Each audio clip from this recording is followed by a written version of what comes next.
지영이가 왜? 저 소리 왜 지영이 잘 타는 거야? 차창을 때리는 폭우 소리 속 사람 한 명 없는 해변에 두 사람이 서 있었습니다. 남편은 젖은 머리칼도 털지 않은 채 서연을 보지도 않고 수평선만 바라봤어요. 입술이 새하얘질 만큼 이를 깨문 서연의 손이 남편 팔을 붙잡는 순간 그는 차갑게 뿌리쳤습니다. 그리고는 아무 미련도 없이 주차장 쪽으로 걸어가더니 어둠 속 다른 차 한 대가 헤드라이트를 깜빡하고 신호를 보냈죠. 서연의 심장이 철렁 내려앉았습니다. 빗물에 번진 시야 너머 운전석에 앉은 사람의 단발머리 옆모습이 순간 드러났습니다. 서연은 목구멍이 찢어질 것 같은 배신감에 젖은 숨을 삼키며 한 발 내디뎠어요. 그날 밤 남편이 향한 그 차 안에는 정말 송지영이 타고 있었던 걸까요? 인생별 사연에 방문해 주셔서 감사합니다. 사연 시작 전 구독과 좋아요 부탁드리고 지금 어디서 듣고 계신지 댓글로 남겨주시면 행복한 기운이 그곳으로 전해지도록 마음 쓰겠습니다. 그럼 오늘의 이야기 시작하겠습니다. 차가운 밤 공기가 폐부를 찌르듯 파고들었습니다. 세찬 빗줄기가 자동차 앞 유리를 정신없이 두드렸고 와이퍼는 쉴 틈 없이 좌우로 움직이며 희미한 시야를 확보하기 위해 애쓰고 있었네요. 김서연은 조수석에 앉아 창밖의 낯선 풍경을 불안하게 바라보았습니다. 어둠에 잠긴 해변은 파도 소리만이 그 존재를 알리고 있었어요. 자기야, 이렇게 궂은 날에 왜 갑자기 바다에 오자고 한 거야? 그녀의 목소리에는 애정 어린 투정과 약간의 걱정이 섞여 있었습니다. 운전대를 잡고 있는 남편 최민주는 아무런 대답 없이 차를 세웠습니다. 기익하는 짧은 마찰음과 함께 세상의 모든 소리가 차창 밖의 빗소리와 파도 소리로 한정되는 듯 했습니다. 무슨 할 말이길래 여기까지 온 건데? 나 내일 아침 일찍 출근해야 하는 거 알잖아. 서연이 재차 묻자 민주는 그제야 천천히 고개를 돌렸습니다. 그의 얼굴은 차 안의 희미한 불빛 아래에서도 유난히 창백해 보였습니다. 평소 다정하던 눈빛은 온데간데 없고 깊이를 알 수 없는 차가운 심연만이 자리하고 있었어요. 내려. 잠깐 얘기 좀 해. 그의 목소리는 비에 젖은 모래처럼 서늘하고 무거웠습니다. 서연은 순간 말문이 막혔지만 이내 알겠다며 고개를 끄덕이고는 차 문을 열었습니다. 거센 바닷바람이 우산 속으로 파고들어 머리카락을 헝클어뜨렸고 순식간에 옷자락이 축축하게 젖어들었습니다. 두 사람은 나란히 텅 빈 해변을 향해 몇 걸음 옮겼습니다. 발밑에서 부서지는 모래의 감촉이 유난히 서걱거렸네요. 우리 결혼기념일도 얼마 안 남았는데 혹시 서프라이즈라도 준비한 거예요? 이런 식의 이벤트는 좀 곤란한데 민준 씨. 서연은 어색한 분위기를 풀어보려 애써 밝은 목소리를 냈습니다. 하지만 민주는 여전히 아무런 표정 변화 없이 쏟아지는 비를 맞으며 먼 바다를 응시할 뿐이었습니다. 그의 침묵이 길어질수록 서연의 심장은 이유 모를 불안감으로 점차 빠르게 뛰기 시작했습니다. 민준 씨, 왜 그래요? 무슨 일 있어? 걱정스러운 얼굴로 그의 팔을 잡으려던 서연의 손이 허공에서 멈칫했습니다. 민준이 먼저 입을 열었기 때문입니다. 우리 여기까지 하자. 세상의 모든 소음이 한순간에 멎는 듯 했습니다. 귓가에서 울리던 빗소리도 성난 파도 소리도 모두 멀어졌습니다. 오직 그의 차가운 한마디만이 서연의 머릿속을 날카롭게 파고들었습니다. 네, 지금 뭐라고 했어? 잘못 들었어, 내가. 서연은 믿을 수 없다는 듯 되물었습니다. 입술이 파르르 떨려왔고 빗물인지 눈물인지 모를 액체가 뺨을 타고 흘러내렸어요. 장난하는 거 아니야. 그만해 이제 우리. 민주는 끝까지 그녀의 눈을 바라보지 않았습니다. 그의 시선은 여전히 어둡고 공허한 수평선에 고정되어 있었습니다. 장난하지 마. 이게 무슨 말도 안 되는 소리야. 갑자기 왜 이러는 건데? 서연의 목소리가 점차 높아졌습니다. 애써 담담하려 했지만 온몸이 사시나무처럼 떨리는 것은 어쩔 수 없었습니다. 이유라도 말해. 내가 뭘 잘못했는데? 우리가 왜 헤어져야 하는데?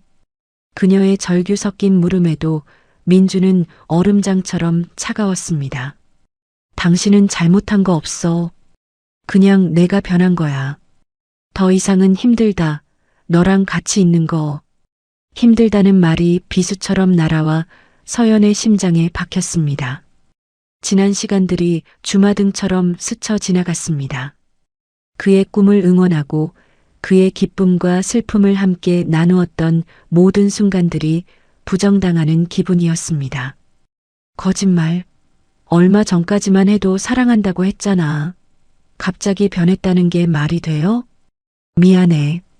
그의 입에서 나온 것은 변명이 아닌 짧고 건조한 사과였습니다. 그 한마디가 두 사람의 관계에 마침표를 찍는 선고처럼 들렸습니다. 민주는 더 이상 할 말이 없다는 듯 몸을 돌려 차가 있는 쪽으로 걸어가기 시작했습니다. 가지마. 이렇게는 못 가. 제발 이게 무슨 상황인지 설명 좀 해줘봐. 민준 씨. 서연은 다급하게 그의 뒤를 쫓아가 팔을 붙잡았습니다. 하지만 그는 조금의 미련도 없이 그 손을 뿌리쳤습니다. 그의 힘에 밀려 서연은 비틀거리며 몇 걸음 뒤로 물러섰습니다. 더 이상 할 말 없어. 이걸로 끝이야. 차가운 그의 말에 서연은 그 자리에 얼어붙고 말았습니다. 민주는 주차된 자신의 차를 향해 뚜벅뚜벅 걸어갔습니다. 그때 서연의 눈에 들어온 것이 있었습니다. 조금 떨어진 곳, 어둠 속에 잠겨있던 또 다른 차 한 대가 헤드라이트를 순간적으로 깜빡였습니다. 마치 신호를 보내는 것 같았어요. 민주는 그 차를 향해 걸어가고 있었습니다. 기다리는 사람이라도 있는 거야? 그래서 지금 나한테 이러는 거냐고? 서연의 목소리는 절망으로 잠겨 거의 들리지 않을 정도였습니다. 민주는 걸음을 멈추고 잠시 그녀를 돌아보았지만 아무 대답도 하지 않고 다시 발걸음을 옮겼습니다. 서연의 시선은 홀린 듯 그 차에 고정되었습니다. 헤드라이트 불빛이 비와 어둠을 뚫고 희미하게 새어나와 운전석에 앉은 사람의 실루엣을 어렴풋이 비추고 있었습니다. 익숙한 단발머리의 옆모습, 가녀린 어깨선, 순간 서연의 머릿속을 스치는 한 사람의 얼굴이 있었습니다. 설마 아닐 거라고 필사적으로 부정했지만 심장이 바닥으로 곤두박질 치는 것을 막을 수는 없었습니다. 세상에 단 하나뿐인 자신의 모든 것을 공유했던 가장 친한 친구, 송지영. 지영이니? 자신도 모르게 흘러나온 목소리는 빗소리에 묻혀 흩어졌습니다. 민주는 운전석 옆자리의 문을 열고 차에 올라탔습니다. 차는 잠시의 망설임도 없이 부드럽게 시동을 걸더니 빗물을 양옆으로 세차게 튀기며 어둠 속으로 사라졌습니다. 민준이 튀긴 흙탕물이 서연의 발치에 차갑게 내려앉았습니다. 서연은 그 자리에 우두커니 서서 차가 사라진 방향을 멍하니 바라보았습니다. 손에 들고 있던 우산을 놓쳤지만 온몸으로 쏟아지는 비를 느낄 수도 없었습니다. 머릿속은 새하얗게 비어버렸고 심장은 차갑게 식어 더 이상 뛰지 않는 것 같았습니다. 믿었던 남편의 갑작스러운 이별 통보, 그리고 그 끝에 자리한 가장 믿었던 친구의 배신, 거센 비바람이 몰아치는 텅 빈 해변에 세상에 홀로 버려진 그녀의 시간이 그렇게 시작되고 있었습니다. 차가운 바닷바람이 그녀의 뺨을 날카롭게 스쳤어요. 회색빛 겨울 하늘 아래 성난 파도가 쉼없이 해안가 바위에 부딪혀 하얀 포마를 만들어내고 있었습니다. 서연은 아무 말 없이 그 광경을 오랫동안 바라보고 있었어요. 손에 들린 휴대폰이 차갑게 식어가는 것도 잊은 채였습니다. 그때 짧은 진동과 함께 화면이 환하게 밝아졌습니다. 발신인은 송지영이었어요. 서연아, 괜찮아? 이어지는 메시지는 가식적인 걱정으로 가득했습니다. 민준 선배 일은 정말 미안하게 됐어. 나도 어쩔 수 없는 상황이었다는 거 알아줬으면 해. 내 마음 다 이해하지만 이건 우리 모두에게 더 좋은 기회가 될 수 있어. 우리 조만간 얼굴 보고 이야기하자. 서연의 입가에서 실소에 가까운 헛웃음이 터져 나왔습니다. 그녀는 통화 버튼을 눌렀어요. 신호음이 몇 번 울리지 않아 상대방이 전화를 받았습니다. 수화기 너머로 어색한 침묵과 함께 조심스러운 목소리가 들려왔어요. 여보세요? 서연아? 메시지 잘 봤어. 서연의 목소리는 파도 소리에 묻힐 듯 낮고 차분했습니다. 오히려 그 차분함이 지영을 더 불안하게 만들었어요. 아, 봤구나. 내가 정말 연락하려고 했는데 어떻게 말을 꺼내야 할지 몰라서 정말 미안해. 뭐가 미안한데? 그녀의 질문은 칼날처럼 날카로웠습니다. 20년 지기 친구 뒤통수를 이렇게 치고 미안하다는 말이 그렇게 태연하게 나오니? 서연아, 제발 그렇게 말하지 마. 나도 정말 괴로웠어. 지영의 목소리가 가늘게 떨리기 시작했어요. 변명과 자기 연민이 잔뜩 묻어나는 목소리였습니다. 수화기 너머로 침묵이 흘렀습니다. 그녀는 지영이 무언가 더 말하려는 것을 무시하고 전화를 끊어버렸습니다. 다시 찾아온 정적 속에서 거친 파도 소리만이 귓가를 가득 채웠어요. 마치 그녀의 속에서 울부짖는 분노처럼 느껴졌습니다.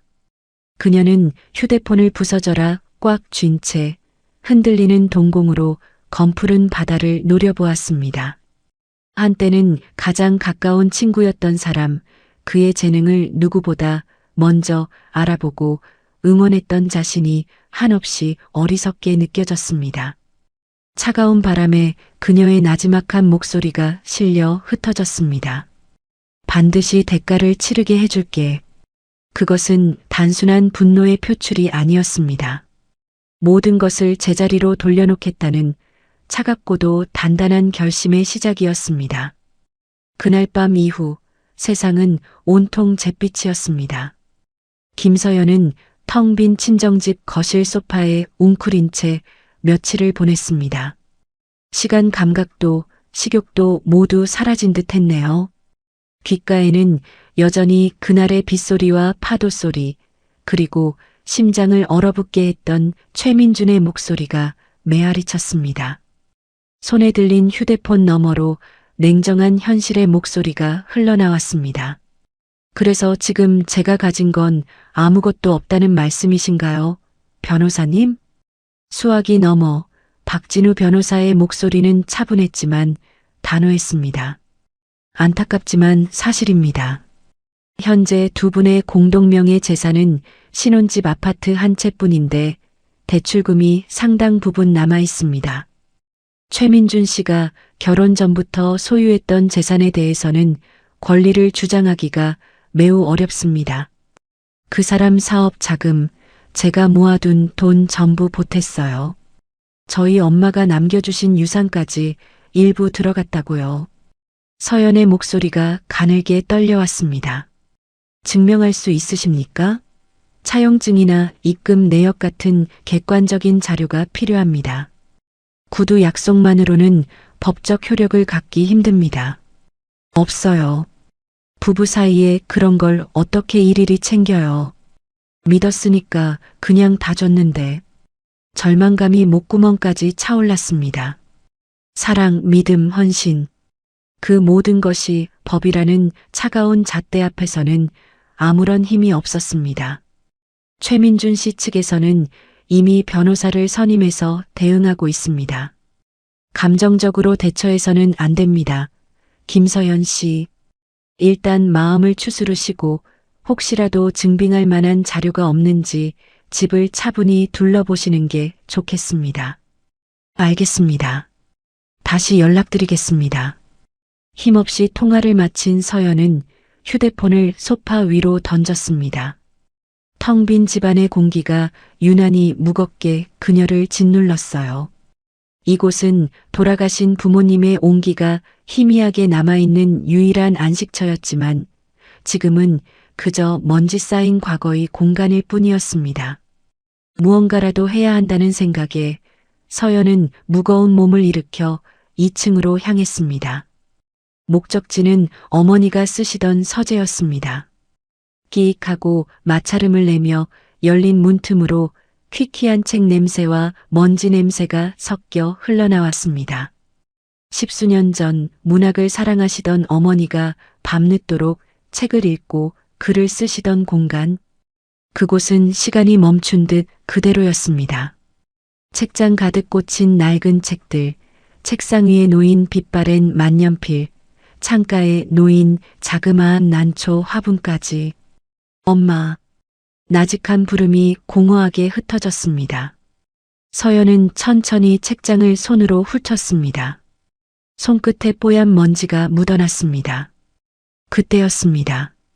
책장 가장 아래쪽 두꺼운 백과사전 더미 뒤에 가려져 있던 낯선 무언가가 눈에 들어왔습니다.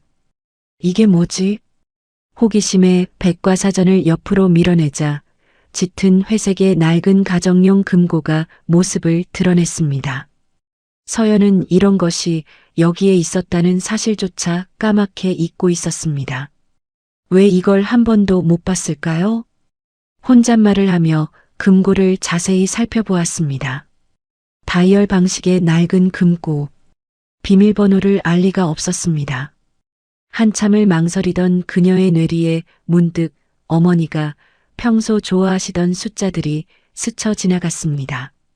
자신의 생일, 아버지의 기일, 그리고 처음으로 자신의 글이 실렸던 문혜지의 발행일. 설마. 떨리는 손으로 다이얼을 천천히 돌렸습니다. 첫 번째 숫자, 두 번째 숫자, 마지막 숫자를 맞추고 손잡이를 돌리는 순간 둔탁한 소리와 함께 철컥 하고 금고 문이 열렸습니다. 심장이 세차게 뛰기 시작했습니다.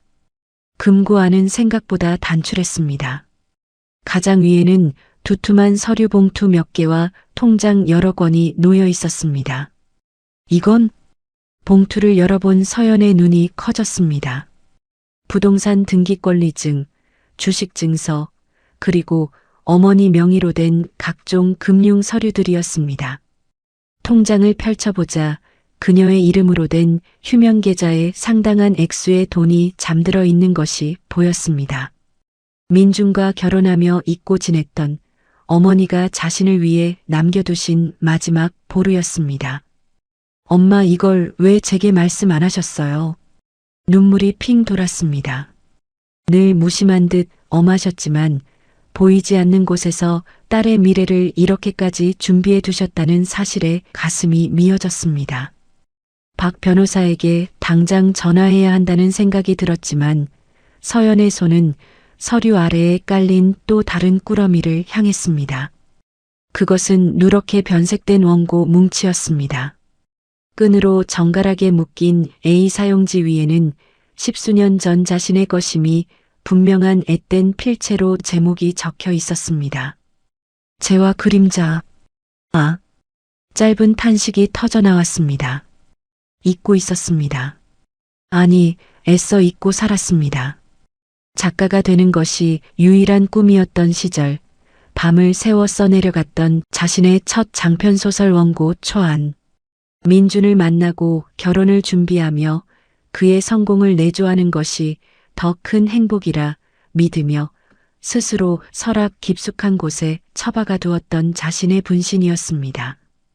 이게 왜 여기에 분명 다 버린 줄 알았는데.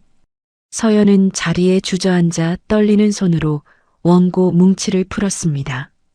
잉크가 살짝 번진 첫 장을 넘기자 익숙하면서도 낯선 문장들이 눈에 들어왔습니다. 모든 것이 무너진 자리에는 제가 남는다. 사랑의 죄, 믿음의 죄, 그리고 나 자신의 죄. 나는 그 잿더미 위에서 길을 잃었다. 소설의 첫 문장이었습니다.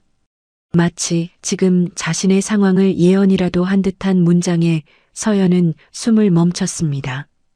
한 장, 한 장 원고를 넘길수록 잊었던 감각들이 되살아나는 듯 했습니다.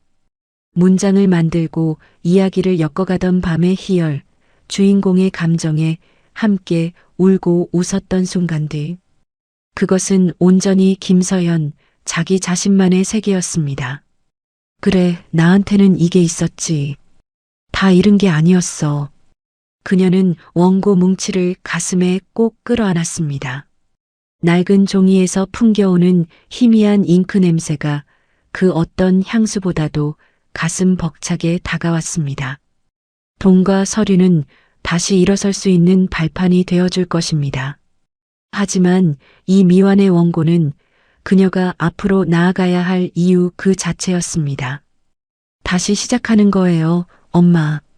엄마가 지켜봐 주세요. 텅 빈 서재, 먼지 쌓인 책들 사이에서 서연은 나직이 속삭였습니다. 창틈으로 스며든 한 줄기 햇살이 그녀가 품에 안은 원고 뭉치를 따스하게 비추고 있었습니다. 제가 된 사랑 위에서 그녀는 자신의 그림자를 일으켜 세울 준비를 하고 있었습니다. 절망의 끝에서 발견한 것은 돈이나 복수의 칼날이 아니었습니다. 바로 잊고 살았던 자기 자신의 꿈이었습니다. 어머니의 서재에서 밤을 꼬박 세운 서연의 발걸음은 변호사 사무실로 향했습니다. 며칠 전까지만 해도 절망으로 가득 찼던 얼굴에 이제는 희미하게나마 결연한 의지가 서려 있었어요. 상담실 테이블 위로 그녀가 가져온 서류와 통장들이 차례로 놓였습니다. 박진우 변호사는 돋보기 안경 너머로 서류들을 꼼꼼히 살피며 놀라움을 감추지 못했습니다. 이게 정말 어머님께서 남기신 유산이 전부 맞습니까? 그의 목소리에는 흥분이 섞여 있었습니다. 네, 저도 어제 처음 발견했어요.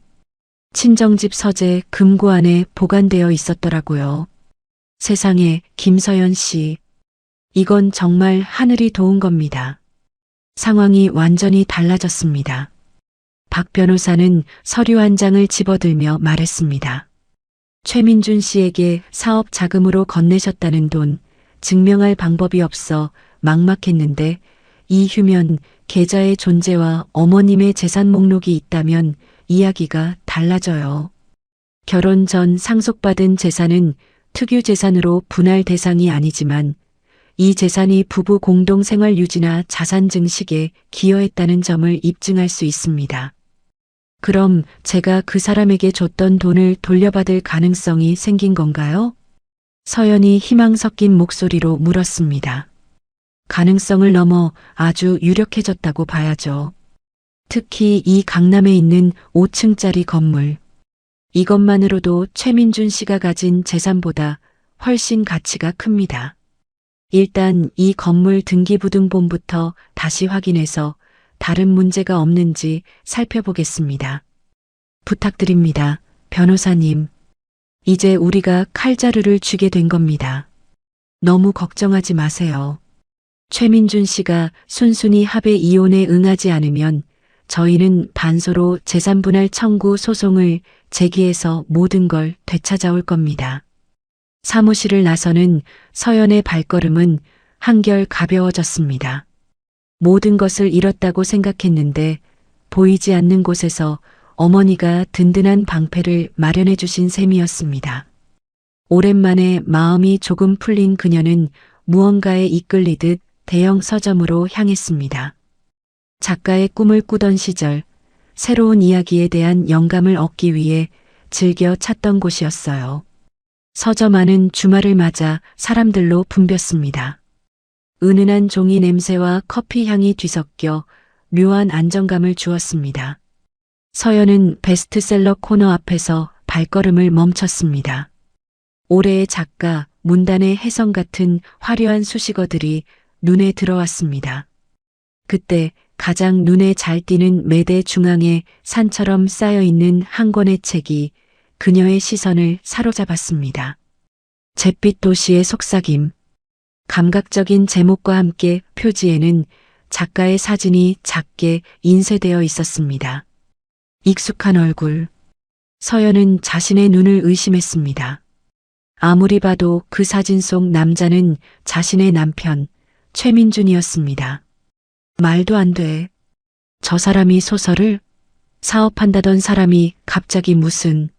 심장이 불길하게 쿵쾅거렸습니다. 그녀는 홀린 듯 책 한 권을 집어들었습니다. 작가 소개란에는 늦깎이로 등단하여 단숨에 독자들을 사로잡은 천재 신인 작가라는 찬사가 적혀 있었습니다. 떨리는 손으로 책의 첫 장을 넘겼습니다. 그리고 첫 문장을 읽는 순간 서연은 숨을 쉴 수가 없었습니다. 모든 것이 무너진 자리에는 제가 남는다. 사랑의 죄, 믿음의 죄, 그리고 나 자신의 죄. 나는 그 잿더미 위에서 길을 잃었다. 자신의 원고, 죄와 그림자의 첫 문장과 토씨 하나 다르지 않았습니다. 아니야, 아닐 거야. 우연일 거야. 그녀는 미친 듯이 책장을 넘기기 시작했습니다. 주인공의 이름은 한지우에서 강태민으로, 여주인공 윤서아는 이수연으로 바뀌어 있었습니다. 하지만 그뿐이었습니다. 주인공이 겪는 내면의 갈등, 주변 인물들과의 관계, 사건의 세부적인 전개와 결정적인 반전까지, 심지어 그녀가 밤새 고민하며 썼던 독특한 비유와 문체마저 고스란히 베껴져 있었습니다. 이것은 단순한 표절이 아니었습니다. 누군가 자신의 머릿속에 들어와 모든 것을 훔쳐간 것과 같았습니다. 어떻게 이럴 수가 있어. 손이 부들부들 떨려 책을 놓칠 뻔했습니다. 주변의 소음은 하나도 들리지 않았습니다. 세상에 오직 자신과 이 기만적인 책 한 권만이 존재하는 듯 했습니다. 최민주는 알고 있었습니다. 그녀가 이 원고를 얼마나 아끼고 사랑했는지. 결혼 후 그가 자신의 꿈을 지지한다며 원고를 읽고 싶다고 했을 때 서연은 조금의 의심도 없이 그에게 모든 것을 보여주었습니다. 그는 밤을 새워 원고를 읽고는 당신은 정말 천재라며 감탄했었습니다. 그 모든 것이 거짓이었던 것입니다. 그래서였구나. 그래서 나를 버린 거였어. 피가 거꾸로 솟는다는 것이 어떤 느낌인지 비로소 알 것 같았습니다. 그는 단순히 돈과 성공을 위해 그녀를 이용한 것이 아니었습니다. 그는 그녀의 꿈, 그녀의 영혼, 그녀의 삶 그 자체를 훔쳐 자신의 것으로 만들었습니다. 그리고 모든 것을 빼앗은 뒤에는 껍데기만 남은 그녀를 가차없이 버렸던 것입니다. 송지영과의 관계조차 이 거대한 사기극을 위한 연막이었을지도 모른다는 생각에 이르자 서연은 현기증을 느꼈습니다. 그 순간 주머니 속 휴대폰이 요란하게 울렸습니다. 박진우 변호사였습니다. 여보세요? 서연은 간신히 목소리를 쥐어짰습니다. 김서연 씨, 지금 어디십니까? 방금 등기부등본을 확인했는데 큰일 났습니다. 수화기 너머로 들려오는 박 변호사의 다급한 목소리에 서연의 심장이 바닥으로 떨어졌습니다. 무슨 일인데요, 변호사님? 최민준 씨가 서연 씨 어머님이 남기신 그 5층 건물을 담보로 거액의 대출을 받았습니다. 그것도 사문서를 위조해서요. 이건 명백한 불법입니다. 네? 그게 무슨 말씀이세요? 아마 서연 씨 인감도장을 몰래 훔쳐서 위임장을 만든 것 같습니다. 지금 당장 조치를 취하지 않으면 건물이 통째로 넘어갈 수도 있는 심각한 상황입니다. 전화가 끊기고 서연은 그 자리에 얼어붙은 채 멍하니 서 있었습니다. 손에 들린 책이 납덩이처럼 무겁게 느껴졌습니다. 자신의 이야기를 훔치고 어머니가 마지막으로 남겨주신 재산까지 빼돌린 남자. 용서할 수 없었습니다. 아니, 용서해서는 안 됐습니다. 최민준. 그녀의 입에서 얼음장처럼 차가운 이름이 새어나왔습니다. 눈물은 나오지 않았습니다. 슬픔과 절망은 이미 그 자리를 떠나고 그 빈자리에는 활화산처럼 들끓는 분노와 서늘한 결심만이 남았습니다. 그녀는 책을 가방에 쑤셔넣고 곧장 변호사 사무실로 향했습니다.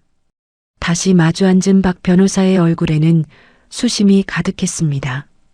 최민준 씨가 작정하고 사기를 친 겁니다. 이혼 소송과는 별개로 사기 및 사문서 위조로 형사고소도 함께 진행해야 합니다. 변호사님. 서연이 그의 말을 끊고 입을 열었습니다. 그녀의 눈빛은 이전과 완전히 달라져 있었습니다. 저는 단순한 이혼 소송을 원하는 게 아니에요. 그녀는 가방에서 잿빛 도시의 속삭임과 자신의 낡은 원고 뭉치를 꺼내 테이블 위에 나란히 놓았습니다. 최민준이라는 사람을 이 세상에서 완전히 지워버리고 싶습니다. 작가로서도 사업가로서도 한 인간으로서도 재기할 수 없도록요. 그녀의 목소리에는 한치의 흔들림도 없었습니다. 그것은 복수를 다짐하는 한 여자의 서늘하고도 단호한 선전포고였습니다. 박진우 변호사 사무실을 나온 지 사흘째, 서연은 친정집 거실 소파에 앉아 노트북 화면을 응시하고 있었습니다. 화면에는 부산 실내 사설 탐정 사무소, 진실추적 탐정 그룹 같은 검색 결과가 줄지어 떠 있었어요. 손가락은 마우스 위에 올려져 있었지만 쉽게 클릭되지 않았습니다. 사설 탐정이라니 드라마에서나 보던 건데. 자조적인 웃음이 새어나왔습니다. 불과 한 달 전만 해도 상상조차 할 수 없었던 일이었어요. 남편의 배신, 친구의 배반, 그리고 이제는 사설 탐정을 고용해야 하는 처지. 하지만 더 이상 망설일 시간이 없었습니다. 바로 그때 휴대폰이 짧게 울렸습니다. 박 변호사였어요. 여보세요, 변호사님. 서연 씨, 혹시 지금 시간 괜찮으세요? 제가 소개해드릴 분이 계십니다. 이 분야에서는 최고로 꼽히는 사설 탐정인데 내일 오후에 한번 만나보시는 게 어떨까요? 서연은 잠시 망설였지만 이내 단호하게 대답했습니다. 좋습니다. 시간과 장소 알려주세요. 다음 날 오후 3시, 서연은 서면 롯데백화점 근처의 한 조용한 카페 구석 자리에 앉아 있었습니다. 창밖으로는 분주하게 오가는 사람들이 보였지만 카페 안은 묘하게 고요했어요. 은은한 재즈 음악이 흐르고 에스프레소 향이 공기 중에 맴돌았습니다. 김서연 씨 맞으십니까? 낮고 차분한 목소리가 들려 고개를 들자 40대 중반쯤 되어 보이는 남자가 서 있었습니다. 회색 코트에 검은색 터틀넥, 깔끔하게 빗어넘긴 머리. 그의 인상은 드라마 속 탐정처럼 험악하지 않았어요. 오히려 대학 교수 같은 지적인 느낌이었습니다. 네, 맞습니다. 미스터 K라고 불러주시면 됩니다. 박진우 변호사님께 연락받고 왔어요. 그는 공손하게 인사하고는 맞은편에 자리를 잡았습니다. 아메리카노를 주문한 뒤 그는 작은 태블릿을 꺼내 테이블 위에 올려놓았어요. 우선 제 신분부터 확인하시는 게 좋겠습니다. 화면에는 사업자 등록증, 탐정 자격증, 그리고 박 변호사가 작성한 추천서가 떠 있었습니다. 서연은 꼼꼼히 확인한 뒤 고개를 끄덕였어요. 그럼 본론으로 들어가겠습니다. 대략적인 상황은 변호사님께 들었습니다만 직접 말씀해 주시겠습니까? 서연은 깊게 숨을 들이마셨습니다. 그리고 침착하게, 하지만 또렷하게 지난 한 달간의 일들을 풀어놓기 시작했어요. 해변에서의 이별 통보, 송지영의 배신, 어머니의 금고에서 발견한 원고와 재산, 그리고 민준이 자신의 소설을 도용해 작가로 등단한 사실까지. 말을 하는 동안 미스터 K는 한 번도 끼어들지 않고 때때로 태블릿에 메모를 하며 조용히 경청했습니다. 그래서 저는 증거가 필요합니다. 법적으로 유효한 확실한 증거요. 서연의 목소리는 끝까지 흔들리지 않았습니다. 미스터 K는 잠시 생각에 잠긴 듯 턱을 쓰다듬더니 천천히 입을 열었어요. 정리하자면 필요한 증거는 세 가지입니다. 첫째, 최민준 씨와 송지영 씨의 불륜관계.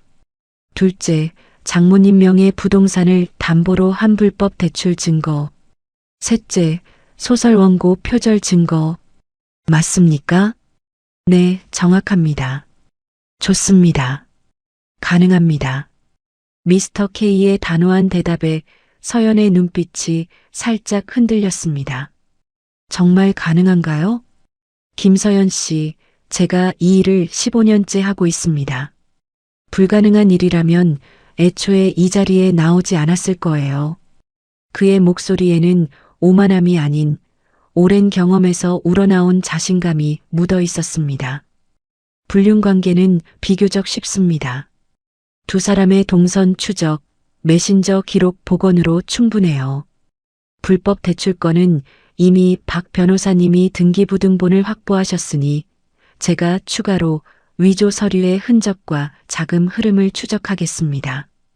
표절 부분이 가장 까다롭지만 최민준 씨의 컴퓨터에 원본 파일이 남아있을 겁니다. 그 흔적을 찾아내겠습니다. 한 가지 더 여쭤보겠습니다. 미스터 K가 몸을 앞으로 기울였어요. 서연 씨는 이 모든 증거를 확보한 뒤 어떻게 하실 계획이십니까? 이혼 소송에서 유리한 고지를 점하고 민준을 법적으로 처벌하고 싶습니다. 그리고 그가 훔쳐간 제 꿈도 되찾고 싶어요. 세상 사람들이 진실을 알았으면 좋겠어요. 미스터 K는 고개를 끄덕였습니다. 알겠습니다. 그럼 한 가지 조언을 드리겠습니다. 복수는 감정이 아닌 전략입니다. 지금부터 서연 씨는 어떤 상황에서도 흔들려서는 안 돼요. 최민준 씨나 송지영 씨와 마주치더라도 절대 감정을 드러내지 마세요. 그들이 당황하거나 의심하게 만들어서는 안 됩니다. 서연은 그의 눈을 똑바로 바라보며 대답했습니다. 네, 할 수 있습니다. 좋습니다. 그럼 계약서를 작성하겠습니다. 일주일이 지났습니다. 서연은 미스터 K로부터 첫 번째 보고를 받기 위해 같은 카페, 같은 자리에서 그를 기다리고 있었어요. 그가 도착하자마자 태블릿을 밀어주었습니다. 화면에는 선명한 사진들이 떠올랐어요. 해운대의 한 호텔 로비에서 손을 잡고 들어가는 민준과 지영, 차 안에서 키스하는 장면, 지영의 아파트에 들어가 다음 날 아침에야 나오는 민준의 뒷모습. 서연은 사진을 하나하나 넘기며 입술을 깨물었습니다. 분노보다는 믿었던 것들이 산산조각 나는 쓸쓸함이 먼저 밀려왔어요. 법적으로 충분합니까? 네. 이 정도면 불륜 입증에는 문제 없습니다. 화면이 넘어가자 복잡한 금융 거래 내역이 나타났습니다. 어머님 명의의 빌딩 담보대출권입니다. 최민준 씨가 서연 씨의 인감도장을 위조해서 서류를 만들었어요. 명백한 사문서 위조이자 사기 행위지요. 그럼 원고는요? 서연의 목소리가 떨렸습니다. 미스터 K가 화면을 넘기자 광복동 교보문고 베스트셀러 코너 사진이 나타났습니다.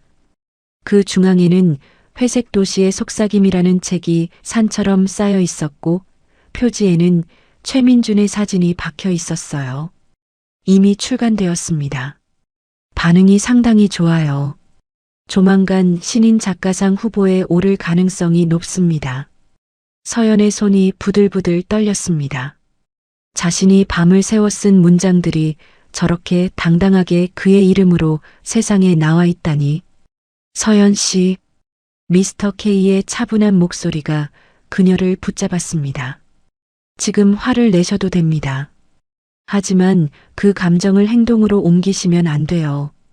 기억하세요. 복수는 전략입니다. 서연은 눈을 감고 깊게 숨을 들이마셨습니다. 한 번, 두 번, 세 번. 천천히 마음을 가라앉혔어요. 눈을 떴을 때 그녀의 눈빛은 다시 차분해져 있었습니다. 알겠습니다. 계속해 주세요. 최민준 씨의 노트북에서 원본 파일을 확보하는 작업을 진행 중입니다. 그리고 미스터 K가 의미심장한 미소를 지었습니다. 만약 그가 신인 작가상을 받게 된다면 그 시상식이 가장 좋은 무대가 될 겁니다. 모든 증거를 한 번에 공개하는 거죠. 서연의 눈빛이 번뜩였습니다. 시상식에서요? 네. 가장 빛나는 순간에 가장 큰 추락을 선사하는 겁니다. 생각해 보세요. 수백 명의 문인들과 기자들 앞에서 진실이 밝혀진다면? 서연은 천천히 고개를 끄덕였습니다. 그녀의 입가에 처음으로 차가운 미소가 번졌어요. 좋아요. 그렇게 합시다. 창밖으로 겨울 석양이 지고 있었습니다. 붉은 빛이 카페 안을 물들이는 동안 복수의 설계도는 조용히 완성되어 가고 있었습니다. 6개월 전 센텀시티의 한 특급 호텔 라운지는 은은한 재즈 음악과 샹들리에 불빛으로 고급스러운 분위기를 자아내고 있었어요. 구석자리 커다란 유리창 너머로 부산 야경이 한눈에 내려다 보이는 그곳에 송지영이 앉아 있었습니다. 그녀는 와인 글라스를 돌리며 입구를 바라보고 있었어요. 단발머리를 귀 뒤로 넘기는 습관적인 동작. 검은색 원피스 차림의 그녀는 세련되고 차가워 보였습니다. 문이 열리고 민준이 들어섰습니다. 구겨진 셔츠, 풀어진 넥타이, 머리카락은 손으로 여러 번 쓸어 넘긴 듯 헝클어져 있었어요. 지영은 그의 모습을 보자마자 눈살을 찌푸렸습니다. 오빠 얼굴이 왜 그래? 민준은 대답 대신 그녀 앞 소파에 푹 주저앉았습니다. 웨이터가 다가오자 지영이 손짓으로 물렸어요. 그녀는 이미 주문해둔 위스키를 민준 앞으로 밀어주었습니다. 얼음이 잔 속에서 찰랑거리는 소리가 들렸어요. 회사 진짜 망하는 거야? 민준은 위스키를 단숨에 들이켰습니다. 독한 술이 목구멍을 타고 내려가며 화끈거렸지만 그는 표정 하나 변하지 않았어요. 빈 잔을 내려놓으며 그가 입을 열었습니다. 한 달 안에 문 닫아야 해. 얼마나 필요한데? 최소 2억. 숫자를 내뱉는 민준의 목소리는 무겁게 가라앉아 있었습니다. 지영은 잠시 그를 바라보다가 와인 잔을 입에 가져가 한 모금 마셨어요. 붉은 와인이 그녀의 입술을 적셨습니다. 서연이 친정 빌딩 있잖아. 그 한마디에 민준의 눈빛이 미세하게 흔들렸습니다. 지영은 와인 잔을 테이블에 내려놓고 몸을 앞으로 기울였어요. 5년 동안 기다렸잖아, 오빠. 그거 노리고 결혼한 거 아니었어? 그래도 타이밍은 무슨. 지금 파산하면 5년이 다 물거품이야. 지영의 손이 테이블 위로 뻗어나와 민준의 손등을 감쌌습니다. 그녀의 손은 차가웠어요. 서연이 인감도장 가져와. 내가 아는 대부업체 사장한테 연결해 줄게. 민준은 잠시 망설이는 듯 했지만 곧 고개를 끄덕였습니다. 지영의 입가에 희미한 미소가 번졌어요. 다음 날 저녁이었습니다. 수영구의 한 고층 아파트. 민준과 서연이 살고 있는 집이었어요. 거실창 너머로 황금빛 석양이 쏟아져 들어오고 있었지만 집 안 분위기는 묘하게 냉랭했습니다. 자기야, 나 지영이랑 영화 보러 간다. 늦을 것 같아. 서연이 가방을 메며 현관으로 향했습니다. 소파에 앉아 노트북을 보고 있던 민준이 고개를 들었어요. 그래, 조심히 다녀와. 응. 밥은 냉장고에 있으니까 데워 먹어. 문이 닫히는 소리. 민준은 서연이 완전히 나간 것을 확인한 뒤 천천히 자리에서 일어났습니다. 그의 눈빛이 차갑게 가라앉았어요. 거실 책상 서랍을 열자 각종 서류들 사이에 서연의 인감도장이 놓여 있었습니다. 민주는 주저없이 도장을 집어들었어요. 손 안에 쥐어진 작은 도장. 그것은 서연 어머니가 남긴 5층짜리 빌딩의 열쇠였습니다. 미안하긴 뭘 미안해. 그는 도장을 주머니에 쑤셔넣고 시선을 옮겼습니다. 문득 복도 끝 서연이 가끔 들어가는 작은 서재가 눈에 들어왔어요. 호기심이 일었습니다. 혹시 다른 중요한 서류가 더 있을지도 몰랐어요. 민주는 서재 문을 열고 안으로 들어갔습니다. 책장 가득 꽂힌 오래된 책들, 먼지가 쌓인 책상. 서연이 결혼 전에 쓰던 공간이었어요.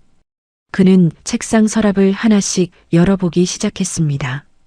두 번째 서랍을 열었을 때 그의 손이 멈췄습니다. 오래된 USB 몇 개가 나왔어요.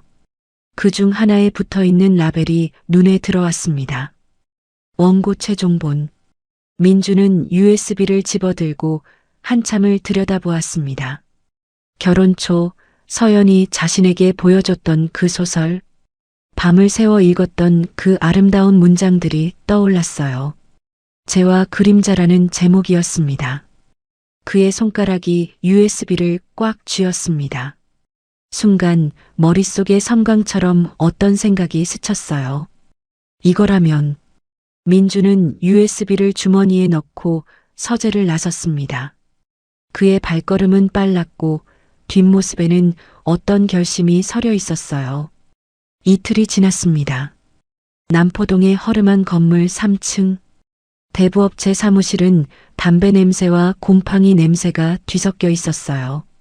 낡은 책상 너머로 인상 험악한 중년 남자가 서류를 펼쳐놓고 있었습니다. 서류 다 맞네. 2억 가능해. 이자는 월 3%. 민주는 고개를 끄덕이고 서류에 도장을 찍었습니다. 서연의 이름이 적힌 위조 위임장 위로 붉은 인주가 선명하게 찍혔어요. 옆에 앉아있던 지영이 만족스러운 표정으로 그 광경을 지켜보았습니다. 계좌로 입금 완료 문자가 도착했습니다. 2억 원. 하지만 민준의 얼굴에는 안도의 표정이 보이지 않았어요. 오히려 더 굳어 있었습니다. 사무실을 나온 두 사람은 근처 카페로 향했습니다. 지영이 아메리카노를 주문하는 동안 민주는 주머니에서 USB를 꺼내 테이블 위에 올려놓았어요. 이게 뭔데? 서연이가 옛날에 쓴 소설 원고야. 지영의 눈빛이 날카로워졌습니다. 그녀는 USB를 집어들고 한참을 들여다보았어요. 혹시, 응, 이거 쓸 수 있을 것 같아. 민준의 목소리는 낮고 침착했습니다. 지영의 입가에 천천히 미소가 번졌어요. 그것은 무언가를 찾아낸 사냥꾼의 미소였습니다. 오늘 밤에 내 사무실로 와. 같이 읽어보자. 해가 지고 있었습니다. 카페 창밖으로 부산 앞바다가 붉게 물들어가고 있었어요. 두 사람의 그림자는 길게 늘어져 바닥에 드리워졌습니다. 그 그림자는 마치 무언가를 집어삼키려는 검은 짐승처럼 보였어요. 부산 서면 송지영의 출판사 사무실. 시계는 자정을 훌쩍 넘긴 새벽 2시를 가리키고 있었습니다. 사무실 한쪽 벽면을 가득 채운 책장에는 지영이 출판한 책들이 빼곡히 꽂혀 있었고 넓은 책상 위로는 프린트된 원고 더미가 산처럼 쌓여 있었어요. 민준과 지영은 마주 앉아 원고를 넘기고 있었습니다. 테이블 위에는 식어버린 커피잔과 빈 와인병이 나란히 놓여 있었어요. 형광등 불빛 아래 두 사람의 얼굴에는 집중과 흥분이 뒤섞인 표정이 역력했습니다. 대박이야, 진짜. 지영이 마지막 장을 넘기며 감탄사를 내뱉었습니다. 그녀의 눈은 충혈되어 있었지만 그 안에는 무언가를 발견한 사람의 날카로운 빛이 번뜩이고 있었어요. 이 정도 퀄리티면 신인상 문제 없어. 아니, 어쩌면 더 큰 상도 가능할지 몰라. 민주는 원고 첫 장을 다시 펼쳤습니다. 서연이 쓴 첫 문장이 눈에 들어왔어요. 모든 것이 무너진 자리에는 제가 남는다. 사랑의 재, 믿음의 재, 그리고 나 자신의 재. 순간 그의 손끝이 미세하게 떨렸습니다. 이 문장들을 처음 읽었을 때의 감동이 떠올랐어요. 서연이 얼마나 밤을 새워가며 이 이야기를 완성했는지, 그녀가 얼마나 이 원고를 아꼈는지 그는 알고 있었습니다. 오빠 뭐해? 설마 지금 망설이는 거 아니지? 지영의 날카로운 목소리가 그의 생각을 끊어냈습니다. 민주는 원고를 덮으며 고개를 저었어요. 아니, 그냥 제목이랑 주인공 이름 바꾸면 되는 거지? 당연하지.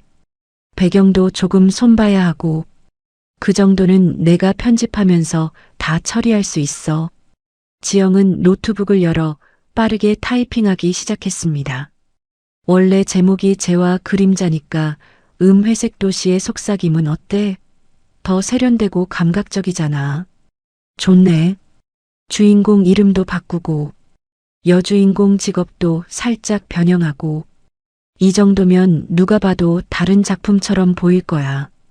지영의 손가락이 키보드 위를 빠르게 춤추듯 움직였습니다. 그녀의 얼굴에는 이를 완수해가는 사람의 만족감이 번져 있었어요. 출판 일정은? 최대한 서두를게. 한 달 안에 출간하고 바로 문학상 응모 들어가자. 올해 신인작가상 마감이 2달 남았으니까 타이밍 딱 맞아. 민주는 아무 말 없이 고개를 끄덕였습니다. 창밖으로 부산 도심의 야경이 번쩍이고 있었어요. 수많은 불빛들이 어둠을 밝히고 있었지만 사무실 안 두 사람의 얼굴에는 묘한 그림자가 드리워져 있었습니다. 한 달이라는 시간이 흘렀습니다. 광복동 교보문고 베스트셀러 코너. 진열대 한가운데에는 회색 도시의 속삭임이라는 제목의 책이 높이 쌓여 있었어요. 표지에는 작가 최민준의 사진이 작게 인쇄되어 있었고 띠지에는 올해 가장 주목받는 신인 작가 문단의 새로운 혜성 같은 찬사가 적혀 있었습니다. 민주는 서점 한 구석에 서서 그 광경을 바라보고 있었습니다. 사람들이 책을 집어들고 뒷표지를 읽고 계산대로 향하는 모습. 누군가는 카페 의자에 앉아 첫 페이지를 펼치며 미소 짓고 있었어요. 내가 작가가 됐어. 가슴속에서 묘한 감정이 치밀어 올랐습니다. 자랑스러움과 죄책감이 뒤섞인 형언할 수 없는 감정. 하지만 그것도 잠시 주머니 속 휴대폰이 울렸어요. 지영이었습니다. 오빠 대박 소식? 방금 문학상 사무국에서 연락 왔어. 최종 후보에 올랐대. 진짜? 응. 3명 중에 1명이래. 시상식은 2달 뒤고. 오빠, 우리 진짜 해냈어.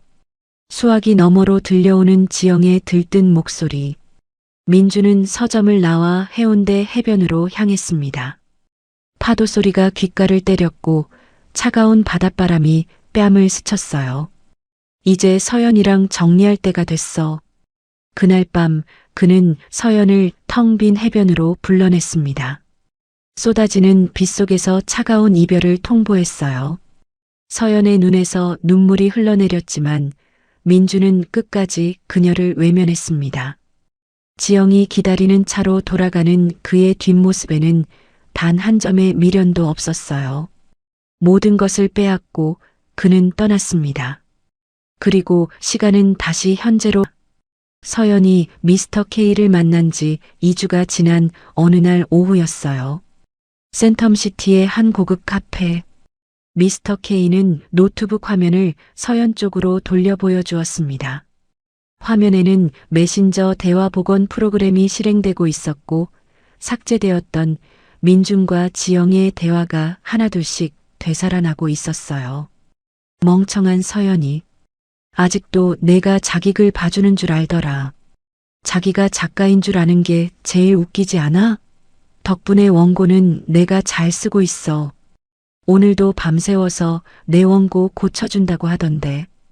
갸륵하기도 하지. 서연의 손이 부들부들 떨렸습니다. 커피 잔을 쥔 손에서 핏기가 가셨어요. 그녀는 입술을 깨물며 화면을 응시했습니다. 더 있습니다. 미스터 K가 스크롤을 내리자 더 충격적인 대화들이 나타났어요. 5년 동안 참은 거 생각하면 이 정도 보상은 받아야지. 장모 빌딩 담보로 2억 빼돌렸어. 키읔 대박. 서연이 알면 기절하겠다. 원고까지 훔쳤으니 완전 개꿀. 이 메시지들은 최민준 씨가 휴대폰을 바꾸기 전 백업 서버에 남아있던 겁니다. 완전히 삭제됐다고 생각했겠지만 데이터는 거짓말을 하지 않아요. 미스터 K의 침착한 설명이 이어졌습니다. 그리고 이건 결정적인 증거입니다. 그가 화면을 전환하자 파일 탐색기가 나타났어요. 한 폴더가 열리더니 그 안에 여러 개의 워드 파일이 보였습니다.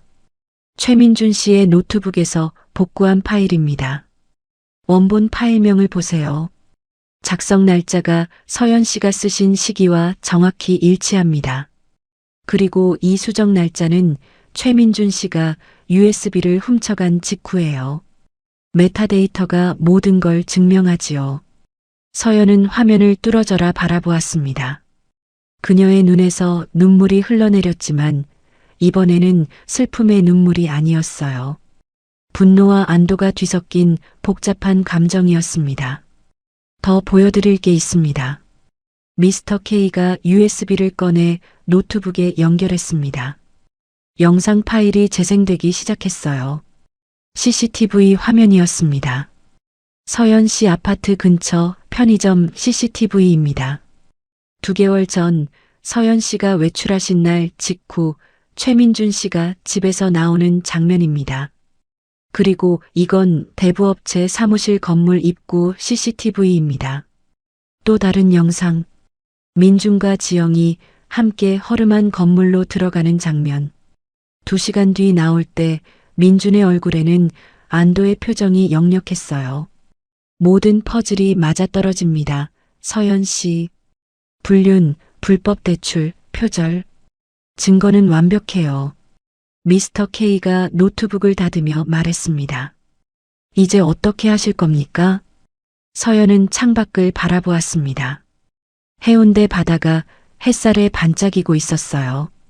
그녀의 눈빛은 이전과 완전히 달라져 있었습니다.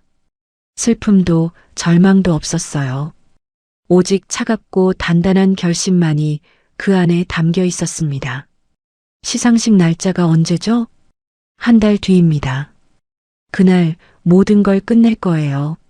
서연의 목소리는 고요했지만 그 안에는 폭풍 같은 의지가 담겨 있었어요. 미스터 K는 고개를 끄덕이며 작은 미소를 지었습니다. 알겠습니다. 준비하겠습니다. 카페 창밖으로 부산 바다가 푸르게 펼쳐져 있었습니다. 파도는 쉼없이 밀려왔다 부서지고 있었어요. 곧 거대한 폭풍이 몰아칠 것을 예고하듯 수평선 너머 먹구름이 천천히 몰려오고 있었습니다. 시상식까지 일주일이 남았습니다. 해운대 마린시티의 한 고급 살롱. 통유리 너머로 푸른 바다가 한눈에 내려다 보이는 이곳은 부산에서 손꼽히는 VIP 전용 뷰티 살롱이었어요. 크림색 대리석 바닥 위로 은은한 향수 냄새가 퍼져나갔고 클래식 음악이 공간을 부드럽게 채우고 있었습니다. 서연은 넓은 거울 앞 의자에 앉아 있었습니다. 거울 속 자신의 모습을 바라보는 그녀의 눈빛은 담담했어요. 허리까지 내려오던 긴 머리는 어깨선에서 깔끔하게 정리되어 있었고 수수했던 그녀의 인상은 온데간데 없었습니다. 고객님, 오늘 어떻게 해드릴까요? 60대 중반쯤 되어 보이는 원장이 다가왔습니다. 그녀의 손은 오랜 경력이 느껴지는 우아한 움직임을 보였어요. 완전히 바꾸고 싶어요. 예전에 나는 지우고 새로운 사람처럼. 서연의 목소리는 차분했지만 단호했습니다. 원장은 그녀의 얼굴을 거울 너머로 천천히 살피며 고개를 끄덕였어요. 알겠습니다. 믿고 맡겨주세요. 4시간이라는 시간이 흘렀습니다. 그동안 서연은 눈을 감은 채 의자에 앉아 있었어요. 가위질하는 소리, 드라이기 바람 소리, 브러쉬가 머리카락을 쓸어 넘기는 소리. 그 모든 소리가 마치 과거를 잘라내는 의식처럼 느껴졌습니다. 자, 이제 눈 뜨셔도 됩니다. 원장의 부드러운 목소리에 서연은 천천히 눈을 떴습니다. 거울 속에는 낯선 여자가 앉아 있었어요.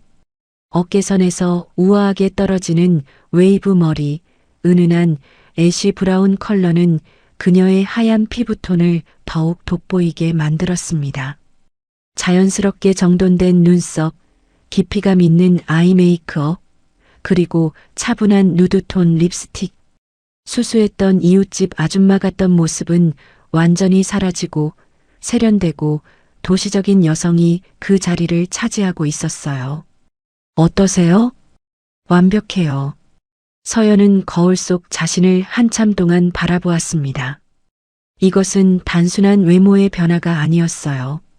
5년간 최민준의 그림자 속에서 숨죽이며 살았던 김서연이 아닌 온전한 자기 자신으로 돌아온 순간이었습니다. 시상식 전날이었습니다. 센텀시티 카페. 미스터 K는 서연 앞에 태블릿을 놓고 최종 점검에 들어갔어요.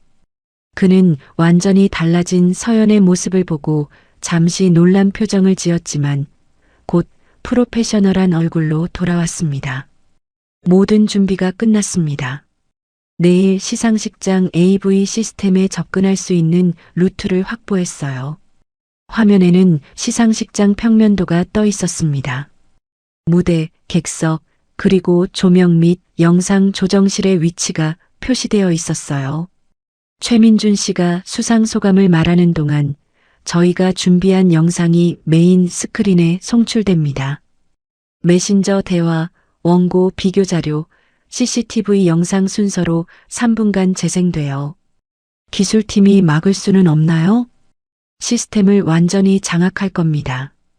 누가 뭘 해도 영상은 끝까지 재생될 거예요. 그리고 미스터 K가 또 다른 파일을 열었습니다.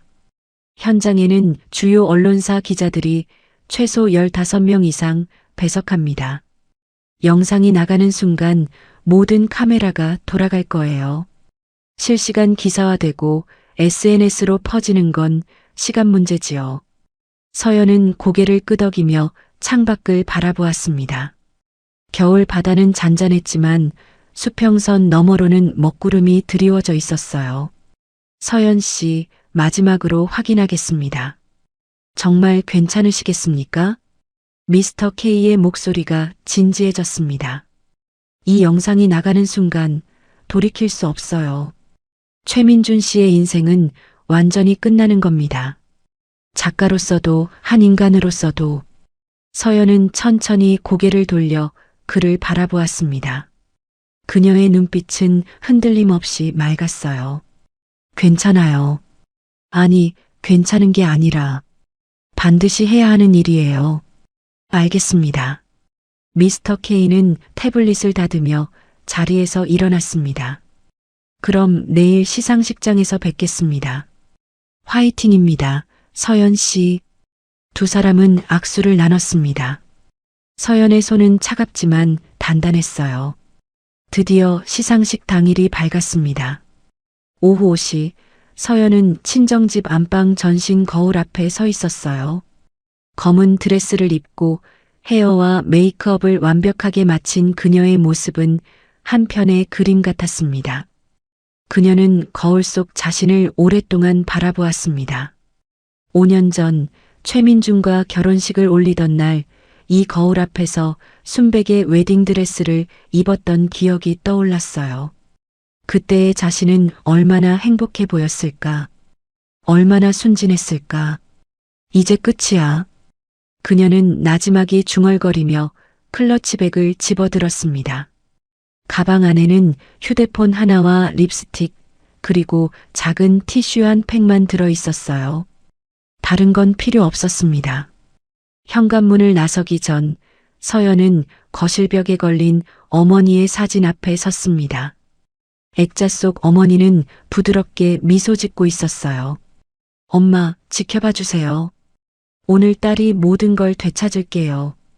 그녀는 고개를 숙여 인사하고 돌아서서 집을 나섰습니다.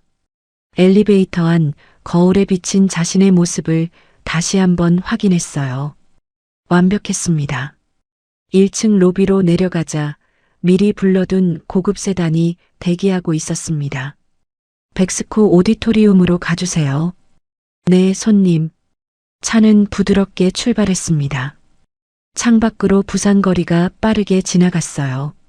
광안대교의 불빛이 하나둘 켜지기 시작했고 해는 수평선 너머로 천천히 내려가고 있었습니다. 서연은 클러치백에서 휴대폰을 꺼냈습니다. 미스터 K에게 짧은 메시지를 보냈어요. 출발했어요. 30분 후 도착 예정입니다. 곧바로 답장이 왔습니다. 모든 준비 완료. 화이팅! 서연은 휴대폰을 내려놓고 다시 창밖을 바라보았습니다. 차는 해운대 해변을 지나고 있었어요. 한개월 전 민준이 자신에게 이별을 통보했던 바로 그 해변이었습니다. 그날의 나는 죽었어. 그리고 오늘 새로운 내가 태어나는 거야. 차는 마침내 백스코 앞에 도착했습니다. 레드카펫이 깔린 입구에는 벌써 많은 사람들이 모여 있었어요. 기자들의 카메라 플래시가 쉴 새 없이 터지고 있었습니다. 서연은 깊게 숨을 들이마셨습니다. 그리고 차 문을 열고 천천히 밖으로 나섰어요. 하이힐이 레드카펫을 밟는 순간 주변의 웅성거림이 잠시 멈췄습니다. 사람들의 시선이 일제히 그녀에게로 향했어요. 검은 드레스를 입은 그녀의 등장은 마치 영화의 한 장면처럼 극적이었습니다. 서연은 고개를 높이 들고 당당하게 입구로 걸어갔습니다. 그녀의 뒷모습을 따라 수십 개의 시선이 움직였어요. 복수의 무대막이 오르고 있었습니다. 골든 호텔의 그랜드 볼룸은 성공의 향기로 가득했습니다. 샹들리에에서 쏟아지는 금빛 조명 아래 잘 차려입은 사람들이 샴페인 잔을 부딪히며 웃음꽃을 피웠어요. 공기 중에는 값비싼 향수와 희미한 기대감이 뒤섞여 맴돌았습니다. 그 중심에는 단연 최민준이 있었습니다. 그는 말끔한 턱시도 차림으로 출판계의 거물들과 어울리며 자신감 넘치는 미소를 짓고 있었습니다. 그의 곁에는 우아한 드레스를 입은 편집장 송지영이 그림자처럼 붙어 있었죠. 정말 대단합니다, 최 작가님. 이번 수상은 따놓은 당상이나 마찬가지예요. 한 중년의 평론가가 아첨하듯 말하자 최민주는 겸손한 척 손사래를 쳤습니다. 아직 모르는 일입니다. 과분한 칭찬이십니다. 너무 겸손할 필요 없어요, 민준 씨. 당신은 이 자리에 있을 자격이 충분해요. 송지영이 그의 팔짱을 끼며 다정하게 말했습니다.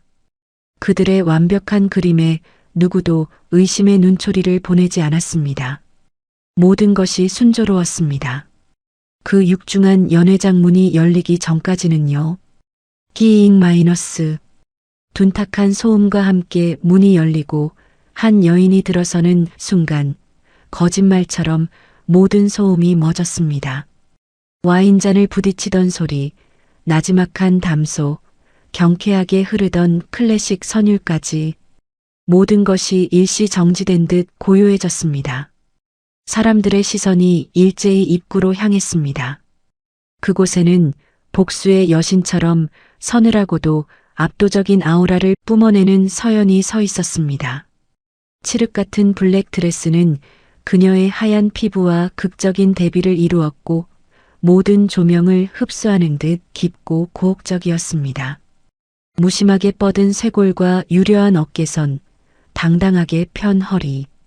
그녀의 모든 움직임은 계산된 듯 우아했습니다. 가장 압도적인 것은 그녀의 눈빛이었습니다. 연민도 슬픔도 미련도 거세된 그 차가운 눈동자는 연회장 안의 모든 위선과 욕망을 꿰뚫어 보는 듯 했습니다.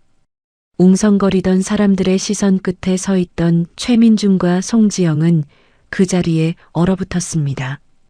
특히 최민준의 얼굴은 순식간에 새하얗게 질려버렸습니다.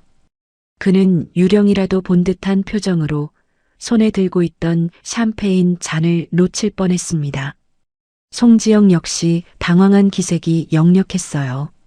늘 초라하고 슬픔에 잠겨 있던, 그래서 자신들이 조종하기 쉬웠던 그 여자가 아니었습니다. 저 여자 누구야? 배우인가? 분위기가 장난 아닌데. 주변에서 나지막한 수군거림이 파문처럼 번져나갔습니다. 서연은 그 모든 시선을 오롯이 즐기며 웨이터의 트레이에서 와인잔 하나를 우아하게 집어들었습니다. 그리고는 망설임 없이 또각거리는 하이힐 소리를 연회장 바닥에 명징하게 올리며 최민준과 송지영을 향해 걸어갔습니다. 그녀가 한 걸음 내디딜 때마다 그들 주위의 공기가 얼어붙는 것 같았습니다. 서연아, 내가 어떻게 여기에? 최민준이 간신히 목소리를 쥐어짰지만 그 목소리는 심하게 떨리고 있었습니다. 서연은 그의 바로 앞에 멈춰서서 입꼬리만 살짝 끌어올려 미소를 지었습니다. 그 미소에는 온기가 단 한 점도 없었습니다. 왜요? 내가 여기 있으면 안 되는 이유라도 있나요? 그녀는 태연하게 물으며 시선을 옆에 있는 송지영에게로 옮겼습니다. 송지영 편집장님도 와 계셨네요. 오늘 두 분 정말 잘 어울리시네요. 이서연 씨가 여긴 어쩐 일로 초대받지 않은 손님은 정중히 사양하는데요. 송지영이 애써 평정을 가장하며 날카롭게 쏘아붙였습니다. 하지만 서연은 눈 하나 깜짝하지 않았습니다. 초대라. 글쎄요. 이 쇼의 진짜 주인공은 초대장 같은 건 필요 없지 않나요? 의미를 알 수 없는 말에 두 사람의 얼굴이 더욱 굳어졌습니다. 서연은 손에 든 와인잔을 그들 앞으로 가볍게 내밀었습니다. 자, 잔 드세요. 축하는 해줘야죠. 최민준은 마지못해 떨리는 손으로 잔을 들었습니다. 서연은 그의 잔에 자신의 잔을 부드럽게 부딪혔습니다. 쨍하는 맑은 소리가 그들 사이에 숨막히는 정적을 갈랐습니다. 축하해. 오늘 상 꼭 받길 바라. 그녀의 목소리는 꿀처럼 달콤했지만 그 안에 담긴 내용은 비수처럼 날카로웠습니다. 그녀는 최민준의 눈을 똑바로 들여다보며 나지막이 속삭였습니다. 오직 그에게만 들릴 정도로요. 오늘이 내 인생 최고의 날이 되겠네. 그 순간 서연의 눈빛이 섬뜩하게 빛났습니다. 그것은 모든 것을 끝내버리겠다는 선전포고이자 지옥의 문턱에서 보내는 초대장이었습니다. 최민준은 온몸의 피가 차갑게 식는 것을 느꼈습니다. 그녀가 무언가 꾸미고 있다는 것을 직감했습니다. 무슨 꿍꿍이야. 당장 여기서 나가. 그가 낮게 으르렁거렸지만 서연은 여유로운 미소를 거두지 않았습니다. 이제 와서 뭘 무서워해. 이건 전부 당신이 자초한 일이잖아. 그녀는 와인을 한 모금 마신 뒤 잔을 옆 테이블에 소리 없이 내려놓았습니다. 그리고는 두 사람을 천천히 훑어본 후 몸을 돌렸습니다. 그럼 시상식 무대에서 봐요. 아주 특별한 이벤트가 준비되어 있을 테니까.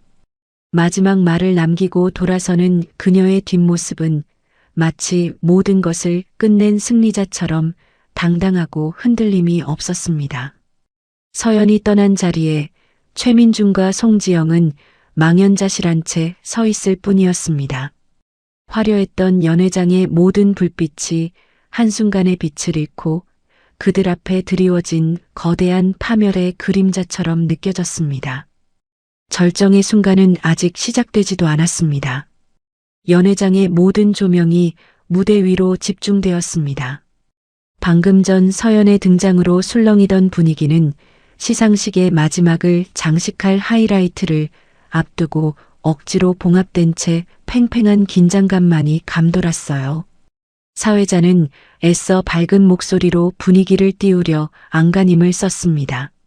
자, 신사숙녀 여러분. 드디어 오늘 밤의 주인공을 발표할 시간입니다. 객석의 모든 이들이 숨을 죽였습니다. 최민주는 마른 침을 삼키며 꼿꼿이 앉아 있었지만 테이블 아래에서 꽉 맞잡은 두 손은 축축하게 젖어 있었습니다. 그의 시선은 불안하게 흔들리며 연회장 구석, 어둠 속에 그림자처럼 앉아 있는 서연을 향했습니다. 그녀는 그저 와인잔을 우아하게 기울일 뿐 그 어떤 표정도 읽을 수 없었습니다. 과연 2023년 대한민국 문학계를 뒤흔든 최고의 작가는 누가 될 것인가? 후보 영상을 먼저 만나보시죠. 대형 스크린에 쟁쟁한 후보들의 얼굴과 작품이 스쳐 지나갔습니다. 최민준의 차례가 되자 그의 소설 회색 도시의 속삭임의 한 구절이 감미로운 성우의 목소리로 낭독되었습니다. 아이러니하게도 그 문장은 과거 서연이 밤을 새워가며 고뇌 끝에 써내려갔던 바로 그 문장이었습니다. 서연은 입꼬리를 비틀어 희미한 미소를 지었습니다. 영상이 끝나고 시상자로 나선 원로 작가가 수상자가 적힌 카드를 받아들었습니다. 장례는 완벽한 침묵에 휩싸였습니다. 발표하겠습니다. 올해의 작가상, 영광의 수상자는 원로 작가는 잠시 숨을 고르며 객석을 둘러보았습니다. 그 짧은 순간이 최민준에게는 영원처럼 느껴졌습니다. 최민준 작가입니다. 축하합니다. 그 말이 터져나오는 순간 연회장은 폭발적인 박수와 환호성으로 가득 찼습니다. 금빛 종이 꽃가루가 무대 위로 화려하게 쏟아져 내렸고 모든 카메라의 플래시가 한순간에 그를 향해 터졌습니다. 송지영은 자리에서 벌떡 일어나 감격에 찬 얼굴로 최민준을 끌어안았습니다. 축하해요, 민준 씨. 당신이 해낼 줄 알았어요. 고마워, 정말 고마워요, 편집장님. 최민준은 그녀의 어깨에 얼굴을 묻은 채 짧게 속삭였습니다. 그의 눈은 그러나 여전히 연회장 구석에 서연을 향해 있었습니다. 그녀는 박수도 그 어떤 표정도 없이 오직 그를 응시하고 있었습니다. 그 시선이 마치 칼날처럼 그의 심장을 꿰뚫는 것 같았습니다. 그는 애써 불안감을 감추고 감격에 찬 얼굴로 무대에 올랐습니다. 원로 작가로부터 황금빛 트로피를 건네받은 그는 마이크 앞에 서서 잠시 눈을 감았습니다. 다시 눈을 떴을 때 그의 눈에는 어느새 눈물이 그렁그렁 맺혀 있었습니다. 완벽한 연기였습니다. 아, 정말 감사합니다. 제가 이처럼 영광스러운 상을 받아도 되는 건지 모르겠습니다. 목이 맨 듯한 목소리로 그가 입을 열었습니다. 객석에서는 격려의 박수가 터져 나왔습니다. 이 책을 쓰는 동안 정말 힘들고 외로운 시간이 많았습니다. 몇 번이고 포기하고 싶었지만 그럴 때마다 저를 믿고 지지해준 분들이 계셨기에 오늘 이 자리에 설 수 있었습니다. 그는 잠시 말을 멈추고 객석의 송지영을 바라보았습니다. 조명이 그녀를 비추자 그녀 역시 눈시울이 붉어진 채 그를 향해 미소 짓고 있었습니다. 특히 제 글이 세상의 빛을 볼 수 있도록 처음부터 끝까지 함께해준 송지영 편집장님께 이 모든 영광을 돌리고 싶습니다. 최민준의 목소리가 더욱 애절하게 떨렸습니다. 그녀는 단순한 편집자가 아니었습니다. 저의 뮤즈였고 제가 길을 잃고 헤맬 때마다 환하게 앞길을 비춰주는 등대와도 같은 존재였습니다. 이 자리를 빌려 진심으로 감사하고 사랑한다는 말을 전하고 싶습니다. 그 위선으로 가득 찬 고백에 연회장 안은 감동의 물결로 술렁였습니다. 사람들은 두 사람의 아름다운 이야기에 찬사를 보내며 박수를 쳤습니다. 최민준은 눈물을 훔치는 신용을 하며 소감을 마무리했습니다. 더 좋은 글로 여러분의 기대에 보답하는 작가가 되겠습니다. 다시 한번 진심으로 감사합니다. 그가 고개를 숙이자 다시 한번 우레와 같은 박수갈채가 쏟아졌습니다. 사회자가 흥분된 목소리로 무대 위로 올라왔습니다. 아, 정말 감동적인 수상 소감이었습니다. 작가와 편집장의 아름다운 신뢰가 만들어낸 결과가 아닌가 싶습니다. 자, 그럼 최민준 작가의 영광스러운 수상을 기념하며 그의 문학적 여정을 담은 특별 영상을 함께 보시겠습니다. 사회자의 말이 끝나기 무섭게 연회장의 모든 조명이 꺼지고 무대 뒤 대형 스크린에 모든 사람의 시선이 집중되었습니다. 스크린에는 카운트다운 숫자가 떠올랐습니다. 5, 4, 3. 최민준은 그제야 비로소 안도의 한숨을 내쉬었습니다. 서연의 등장은 그저 자신을 협박하기 위한 쇼였을 뿐 결국 아무 일도 일어나지 않았다고 생각했습니다. 그는 승리자의 미소를 지으며 스크린을 바라보았습니다. 바로 그 순간이었습니다. 어둠 속에 앉아있던 서연이 휴대폰을 들어 짧은 메시지를 보냈습니다. 수신이는 미스터 K. 메시지는 단 2글자였습니다. 시작해요. 그녀는 휴대폰을 내려놓고 잔에 남은 와인을 마저 입에 털어 넣었습니다. 핏빛처럼 붉은 와인이 그녀의 입술을 적셨습니다. 스크린의 카운트다운이 마침내 2를 지나 화면이 하얗게 빛나기 시작했습니다. 이제 곧 모두가 진실을 마주하게 될 시간이었습니다. 기념 영상이 시작되리라는 모두의 기대와 달리 대형 스크린은 잠시 하얗게 빛나다가 이내 알아볼 수 없는 노이즈로 뒤덮였습니다.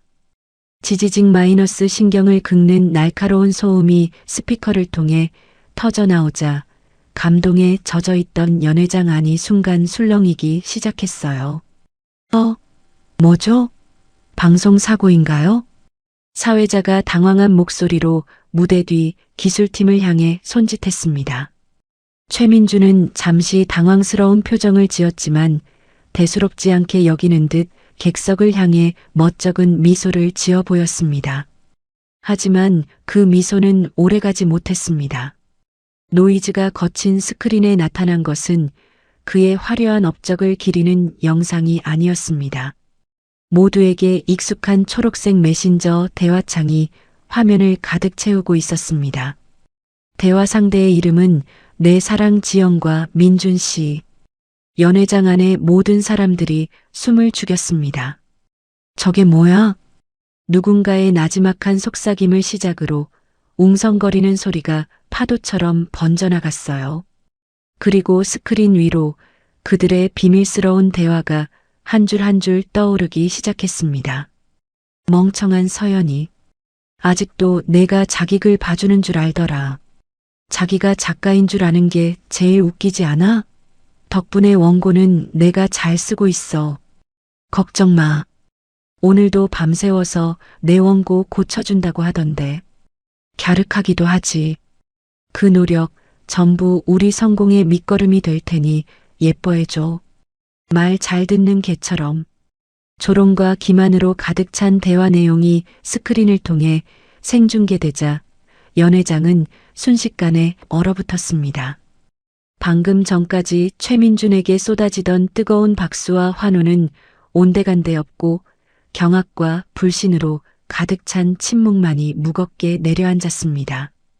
사람들의 시선은 무대 위의 최민준과 객석의 송지영, 그리고 대화창에 언급된 서연을 찾기 위해 분주하게 움직였습니다.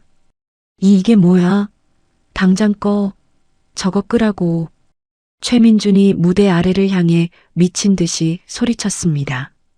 그의 얼굴은 새하얗게 질려 있었고 손에 쥔 트로피를 금방이라도 떨어뜨릴 것처럼 부들부들 떨고 있었습니다. 네. 지금 기술적인 문제가 있는 것 같습니다. 여러분, 잠시만. 사회자가 횡설수설하며 상황을 수습하려 했지만 이미 늦었습니다. 스크린의 화면은 기술팀의 제어에서 완전히 벗어난 듯 보였습니다. 이건 조작입니다. 누가 악의적으로 꾸민 짓이라고요. 송지영이 자리에서 벌떡 일어나 소리쳤지만 그녀의 외침은 곧이어 화면에 떠오른 새로운 증거 앞에 힘없이 묻혀버렸습니다. 화면이 다시 한번 바뀌었습니다. 이번에는 화면이 둘로 분할되었습니다. 왼쪽에는 이서현, 미완성 원고 도시의 그림자라는 제목과 함께 낡은 워드 프로세서 파일이, 오른쪽에는 최민준, 회색 도시의 속삭임이라는 제목과 함께 출판된 소설의 본문이 나타났습니다. 그리고 잠시 후 믿을 수 없는 광경이 펼쳐졌습니다. 왼쪽 화면의 문단에 붉은색 밑줄이 그어지자 동시에 오른쪽 화면의 문단에도 똑같이 밑줄이 그어졌습니다. 토시 하나 다르지 않은 문장, 교묘하게 단어만 바꾼 문단, 이야기의 핵심적인 플롯과 인물의 감정선까지 서연의 원고와 최민준의 소설이 한 문단씩, 한 문장씩 비교 분석되는 영상이 실시간으로 펼쳐졌습니다. 그것은 표절이라는 단어로는 설명이 부족한 명백한 복사이자 붙여넣기였습니다. 세상에, 이건 범죄잖아. 연 회장은 이제 경악을 넘어 분노로 들끓기 시작했습니다. 기자들은 미친 듯이 카메라 셔터를 눌러댔고 여기저기서 고성과 욕설이 터져 나왔습니다. 방금 전까지 그에게 아낌없는 찬사를 보냈던 문단의 원로들은 배신감과 경멸이 뒤섞인 표정으로 무대 위를 노려보았습니다. 아닙니다. 저건 다 거짓말이에요. 저 여자가 꾸민 짓이라고요. 궁지에 몰린 최민주는 마침내 이성을 잃고 연 회장 구석을 향해 손가락질했습니다. 모든 사람의 시선이 그의 손가락 끝을 따라 한 곳으로 향했습니다. 그곳에는 이 모든 아수라장을 와인잔을 든 채 조용히 지켜보고 있는 서연이 있었습니다.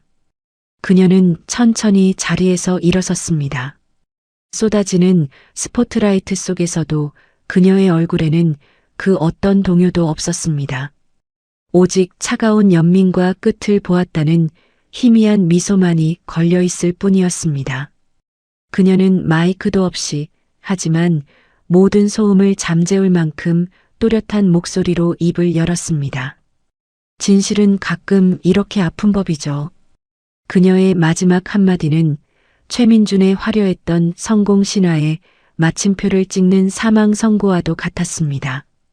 무대 위 그는 무너져 내렸습니다. 그의 손에서 미끄러진 황금빛 트로피가 바닥에 떨어지며 요란하고도 공허한 소리를 내며 연회장 전체에 울려 퍼졌습니다. 모든 것이 끝났습니다. 연회장은 그야말로 아수라장이었습니다. 단상 위 스크린에는 최민준의 소설과 서연의 원고가 나란히 비교된 자료가 여전히 떠 있었고 그 아래에서는 수십 개의 카메라 플래시가 쉴 새 없이 터져 나왔어요. 기자들의 고함과 하객들의 수군거림이 뒤섞여 귀가 먹먹할 지경이었습니다. 이게 다 무슨 소립니까? 최 작가님, 표절이 사실인가요? 송지영 대표님, 공모 사실을 알고도 묵인한 겁니까? 사문서 위조 혐의에 대해서도 한 말씀 해주시죠. 모든 질문의 화살은 단상 아래에서 망연자실한 표정으로 굳어버린 최민준과 송지영에게 향했습니다. 민준은 핏기 하나 없는 얼굴로 서연을 바라보며 무어라 말하려 했지만 목소리가 나오지 않는 듯 입술만 달싹였어요.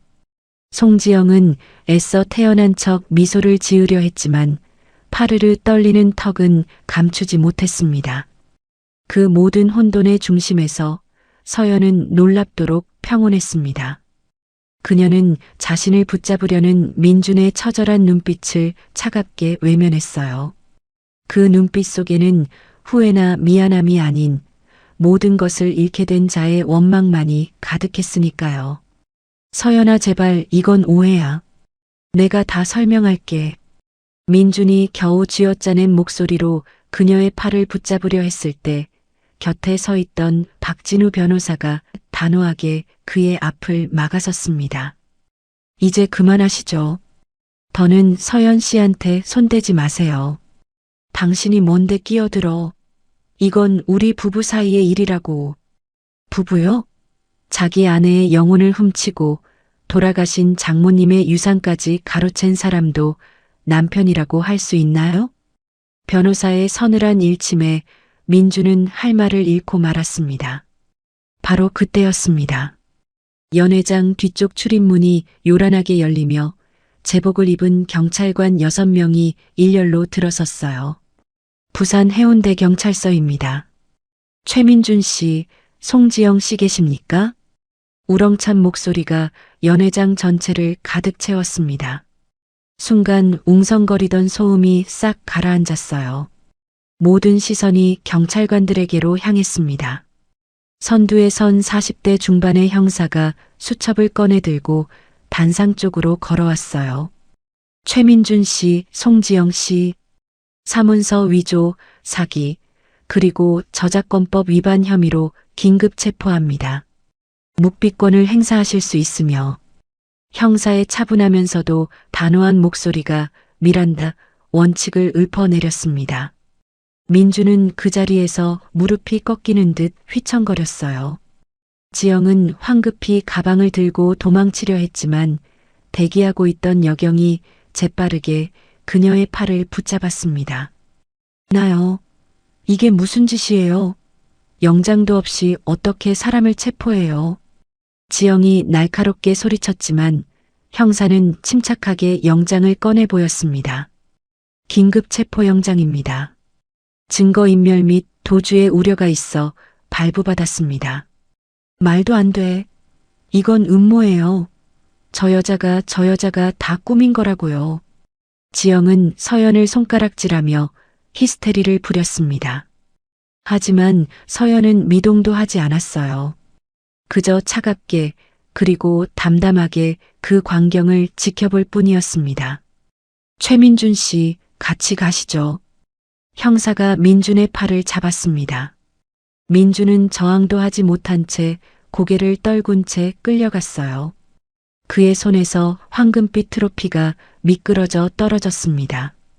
쨍그랑 하는 소리와 함께 트로피는 바닥에 나뉘어졌어요. 민준의 꿈도 그의 성공도 모든 것이 산산조각 나는 소리였습니다. 연회장은 순식간에 더 큰 혼란에 빠졌습니다. 기자들은 미친 듯이 카메라 셔터를 눌러댔고 체포 장면을 담기 위해 경찰관들을 따라 뛰어나갔어요.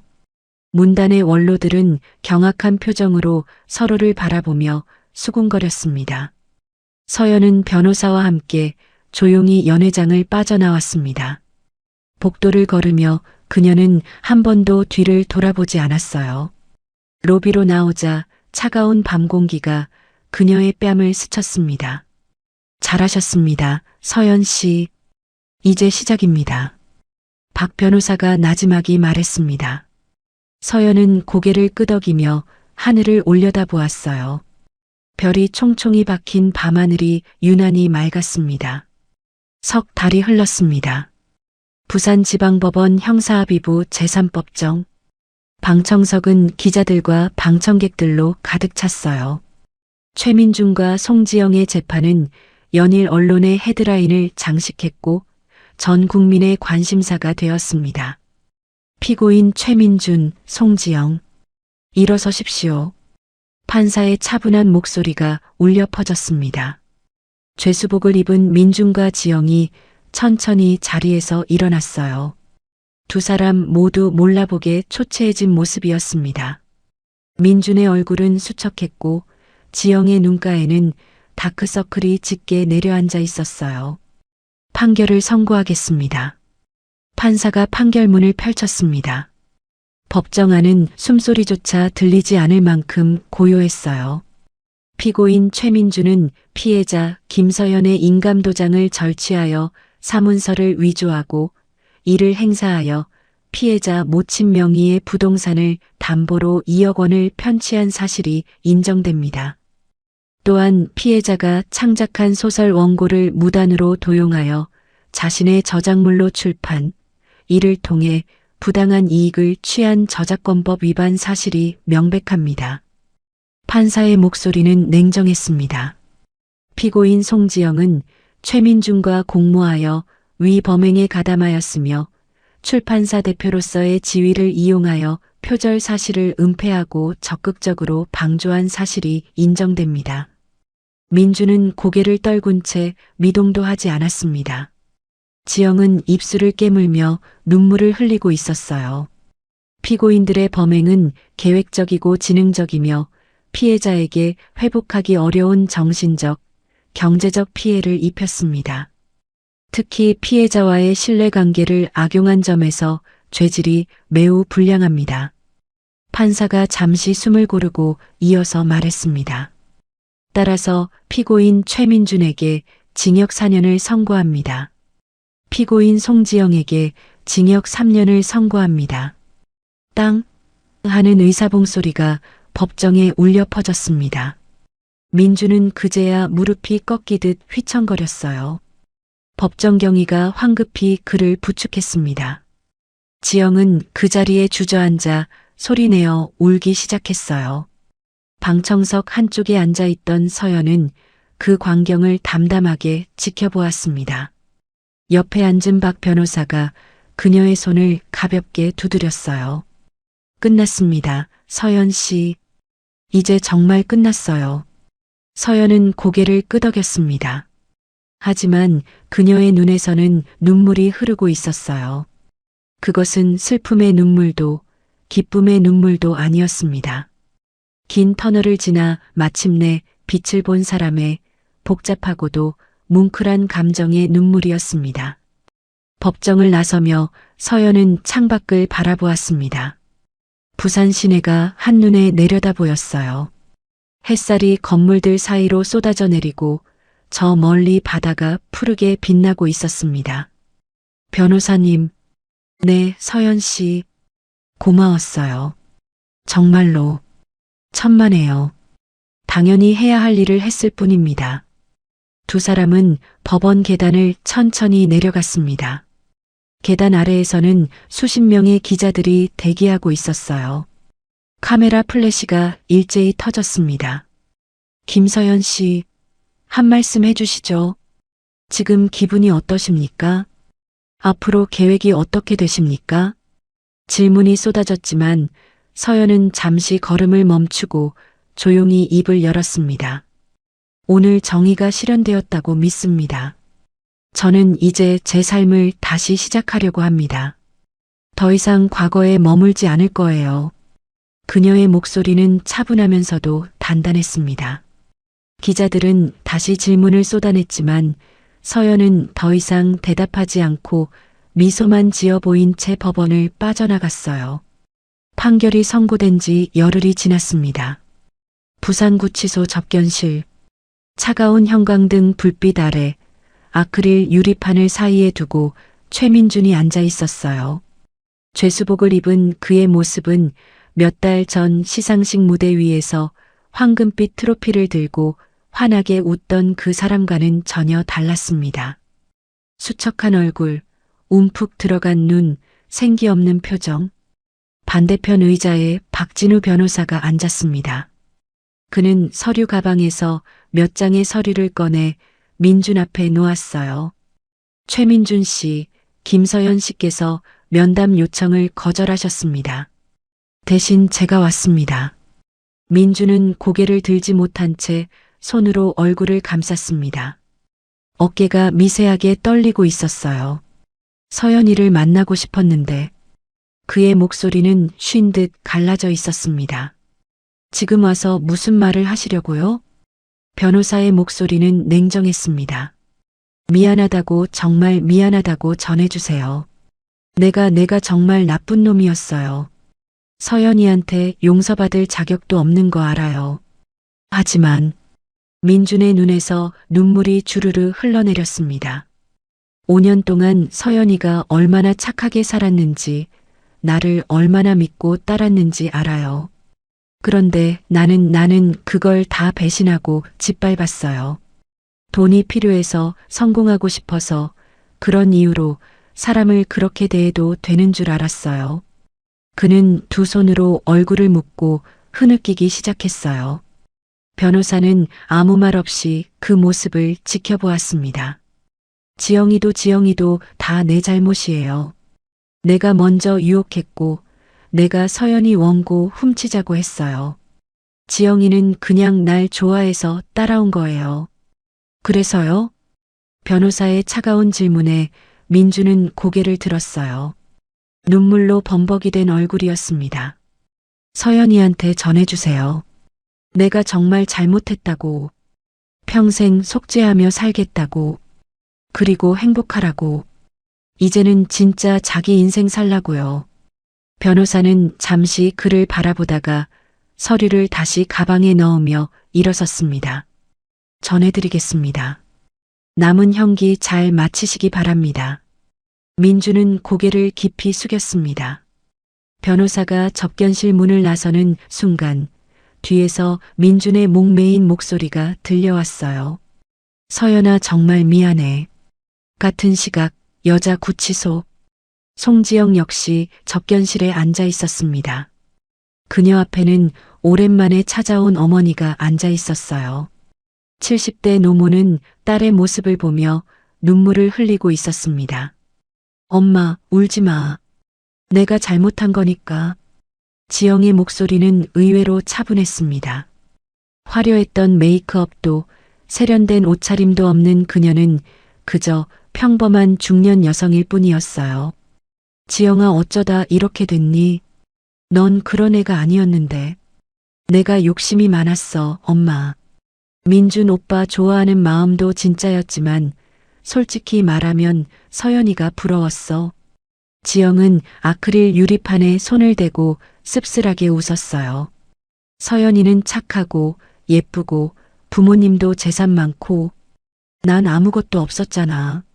출판사도 겉으로만 번지르르 하지 빚만 가득했어. 민준 오빠라도 내 편으로 만들고 싶었어. 그래도 친구를 그렇게. 알아, 엄마. 내가 정말 나쁜 년이었어. 20년 지기 친구 뒤통수 치고 그 사람 인생 망가뜨리고 변명의 여지가 없어. 지영의 눈에서도 눈물이 흘러내렸습니다. 감옥에서 매일 생각했어. 서연이 얼굴이 자꾸 떠올라. 우리 대학교 때 처음 만났을 때 둘이 MT 가서 밤새 떠들던 거, 서연이 엄마 돌아가셨을 때 내가 옆에서 같이 울어줬던 거 다 생각나? 지영아, 엄마 나 나가면 서연이한테 사과할 거야. 용서는 못 받겠지만 그래도 한 번은 제대로 사과하고 싶어. 내가 얼마나 잘못했는지, 얼마나 후회하는지 말하고 싶어. 어머니는 딸의 손을 유리판 너머로 마주대며 눈물을 닦아냈어요. 두 사람은 한참 동안 아무 말 없이 서로를 바라보았습니다. 한편 그날 오후 해운대 해수욕장, 서연은 백사장을 따라 천천히 걷고 있었습니다. 봄바람이 부드럽게 그녀의 머리카락을 흩날렸어요. 파도 소리가 귓가에 편안하게 들려왔습니다. 손에는 하얀 봉투 하나가 들려 있었어요. 박 변호사가 전해준 민준의 편지였습니다. 서연은 벤치에 앉아 봉투를 뜯었습니다. 삐뚤빼뚤한 글씨로 빼곡하게 쓰인 편지지가 나왔어요. 서연아, 이 편지를 읽어줘서 고맙다. 아니, 어쩌면 읽지도 않고 버렸을지도 모르겠다. 그래도 쓴다. 미안하다. 정말 미안하다. 내가 너한테 한 짓은 용서받을 수 없는 거 안다. 내 인생을 망가뜨렸고, 내 꿈을 훔쳤고, 내 가족이 남긴 것까지 빼앗았다. 사람으로서 할 수 있는 최악의 짓을 다 했다. 감옥에서 매일 생각한다. 처음 널 만났을 때 내가 얼마나 순수하고 착했는지, 그런 너를 내가 어떻게 그렇게 대할 수 있었는지, 지금 생각하면 내가 미친놈이었다. 내 원고제와 그림자를 처음 읽었을 때를 기억한다. 정말 아름다웠다. 내 영혼이 그대로 담긴 글이었다. 그런 걸 훔쳐서 내 이름으로 냈다는 게 정말 부끄럽다. 서연아, 이제 내 인생을 살아. 누구 아내도 아니고 누구 그늘도 아니고 온전히 김서연으로 살아. 내 글을 세상에 내. 넌 진짜 작가야. 나 같은 도둑이 아니라. 마지막으로 한 번만 더 말한다. 미안하다. 그리고 행복해라. 마이너스 최민준. 서연은 편지를 다 읽고 천천히 접었습니다. 눈물이 날 것 같았지만 이제 더 이상 흘릴 눈물도 없었어요. 그녀는 편지를 다시 봉투에 넣고 잠시 망설이다가 가방에 넣었습니다. 버리지 않았어요. 이것도 자신 인생의 한 부분이니까요. 그녀는 자리에서 일어나 바다를 바라보았습니다. 수평선 너머로 햇살이 쏟아지고 있었어요. 파도는 끝없이 밀려왔다가 부서지고 또다시 밀려왔습니다. 주머니에서 휴대폰을 꺼내 전화를 걸었습니다. 몇 번의 신호음 뒤 상대방이 전화를 받았어요. 여보세요. 출판사 맞으시죠? 네, 원고 투고하고 싶어서 연락드렸습니다. 서연의 목소리는 설렘으로 가득했습니다. 소설 원고인데요. 제목은 재와 그림자입니다. 네, 제가 직접 쓴 겁니다. 통화를 마친 서연은 환하게 미소 지었어요. 가방에서 노트북을 꺼내 벤치에 앉았습니다. 화면을 열자 새로운 문서가 떠올랐어요. 커서가 깜빡이고 있었습니다. 그녀는 키보드에 손을 올렸습니다. 그리고 천천히 그러나 확신에 차서 타이핑을 시작했어요. 모든 것이 무너진 자리에는 제가 남는다. 사랑의 재, 믿음의 재, 그리고 나 자신의 재. 나는 그 잿더미 위에서 길을 잃었다. 하지만 재 속에서 다시 불씨를 찾아냈다. 그리고 그 작은 불씨로 나는 다시 타오르기 시작했다. 손가락이 키보드 위를 춤추듯 움직였습니다. 오랜만에 느끼는 창작의 기쁨. 그것은 그 무엇과도 바꿀 수 없는 온전히 자기 자신만의 것이었어요. 해가 서쪽으로 기울고 있었습니다. 바다는 황금빛으로 물들어가고 있었어요. 서연은 노트북 화면에 집중한 채 멈추지 않고 글을 써내려갔습니다. 그녀의 얼굴에는 평온한 미소가 머물러 있었어요. 저 멀리 수평선 너머로 갈매기 떼가 날아가고 있었습니다. 자유롭게 거침없이. 서연도 이제 그렇게 날아갈 수 있었어요. 아무도 그녀를 붙잡을 수 없었습니다. 그녀는 이제 자유였으니까요. 6개월 후 광복동 교보문고 신간 코너. 재와 그림자 마이너스 김서연 작가라는 제목의 책이 진열대 한가운데 놓여 있었습니다. 띠지에는 용기 있는 고백, 감동적인 부활의 이야기라는 문구가 적혀 있었어요. 서연은 서점 한 구석에서 그 광경을 조용히 바라보고 있었습니다.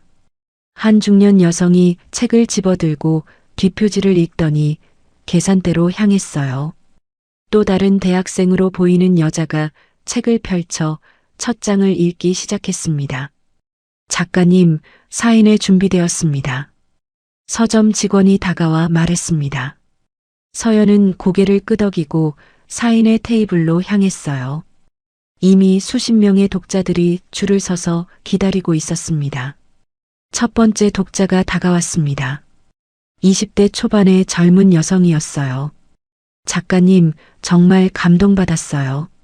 저도 힘든 시기를 겪고 있었는데 이 책 읽고 많은 위로를 받았어요.